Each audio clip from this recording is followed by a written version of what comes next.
Hi, I'm Tim and I'm demoing BeFunky, a great tool that's not only a web tool, but it's also a great app for both iOS and Android devices. It's at befunky.com, and so we're going to just jump right in. You can log in to BeFunky a couple of different ways. You can log in with your email and set up an account, or you can connect with your Facebook, which is what I'm going to do right now.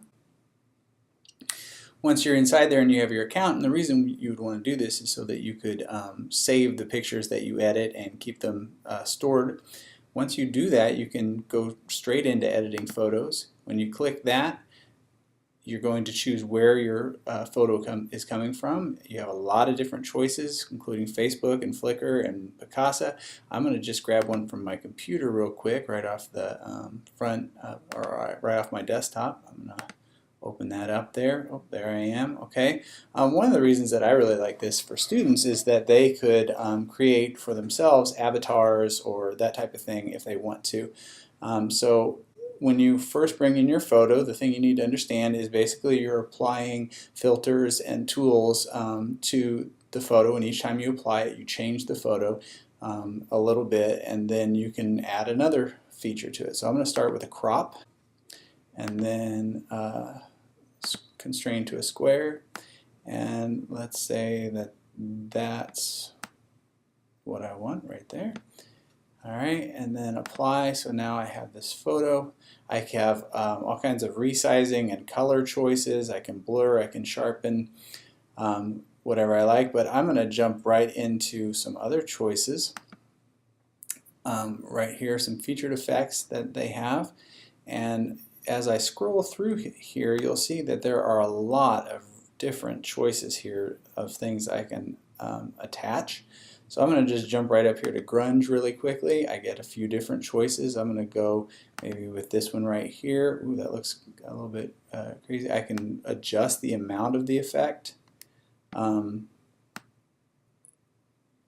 to whatever I want it to be, and once I hit apply, then I've changed the photo, and now I'm working with this photo, so anything I add will be on top of what's already here. So for example, if I wanted, I could go on down here and look at sunburst, and I can grab this effect, right, and add that there, and again I have choices. I can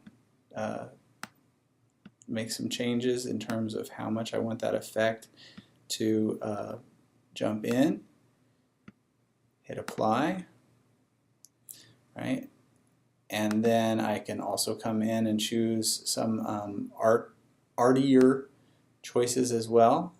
So I might jump in, and if I like the sketch look, I could do that. If I don't like it, I just hit cancel, and I'm right back to where I started. I can also add different frames to my photo.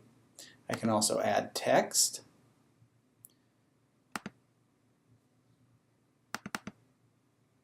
I can take that, I can rotate it if I like. I can expand it.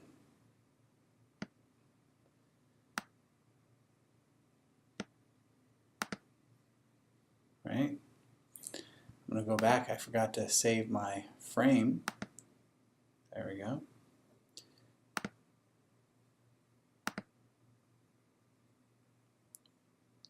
I can also, if I want, add little features.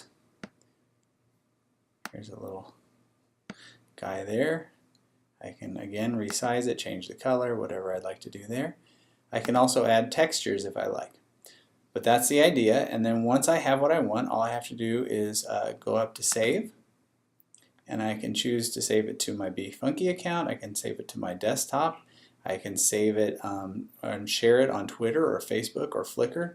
I'm just going to do this really quickly, give it a name, hit save.